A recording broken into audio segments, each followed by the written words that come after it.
Hi guys, thanks for stopping back at the Cranberry Cornstalk YouTube channel, the channel where we share our love for primitive decor. This week in the studio, we're here putting together some footage for you. We bought that new building out in Saxonburg at Penn's Colony for the last 2 weekends in September is the show there. We bought that building and we were busy cleaning it out. I have a few things to show you if you purchase a building or set up for a festival. These are the types of things that we learned here. This is a channel where we make primitive decor. We do sewing of dolls, we make candles, we make soaps. Anything primitive or colonial, we at least try our hand at. Those are our top favorites. We do paintings and that type of thing, dabble in some folk art. If you like that type of thing and we earn your subscription through this channel, please hit the like button, share the video with your friends, and subscribe so that every time we release a video, we can let you know that we release a new video and you won't miss anything. This week, like I said, we're getting together this building. One thing I found, guys, if you do buy a building, take some wasp spray. That seems to be the common denominator. Every time I buy a building, the last one was full of hornets built in the wall. This one had 9 bees, wasp nests in the ceiling, and it was a period of a couple days till we could actually get rid of them. We still see 1 or 2 trickle in occasionally, but it's not as bad as the 9 that we started out with. So that's just a tip for you. Seems to be the common denominator when we do get a new building. It seems like whenever the previous owner vacates it for a long period of time, that's when you have that issue. So that's one thing that we learned in this process, and a couple other things you'll see. It was just full of mouse droppings, chipmunk droppings, that type of thing. And in all of our cases, when we do purchase the building, the previous owner leaves not knowing they're leaving or didn't clean up after themselves. So it's quite a job to get all of their things out, get what belongs to them if they want to come pick it up.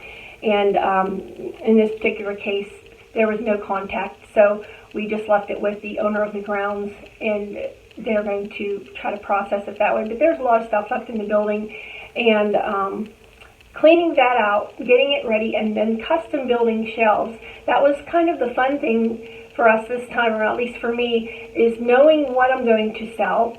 When you first get into the festival types of ideas and you maybe don't have a specific narrowed down focus, like for us here it's primitive decor, so there's such a diverse amount of items and products that we sell, to plan on setting up for one item is kind of difficult, but we're narrowing it down now. We have a place for candles. We've got the stronger shelving units for that. We had a place for the soaps, which, if you think about it, when you do a festival, you pay your building fees, your rental every year by the footage of the building. So you don't want a huge building, but you want it big enough to display your product. So we figured out some ways to display our products that we have without taking up a lot of space. And that's the main goal, I think. My biggest tip for you guys is to just be able to display your things and but not take up this floor space for the people when they walk in to check you out.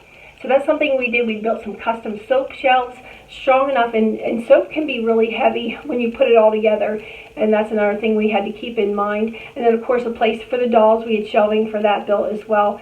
And you want to, from what I've seen, from what I've experienced, is you want to have different levels so that your different sizes of dolls or whatever the product is that's different, you don't want the eye just to be stationary and travel across your shelving at the same level. You kind of want to diversify your levels of heights and things like that, colors. They always say to group colors together, it makes it more pleasing for the eye. That type of thing. These are just things I'm learning as I'm learning how to market.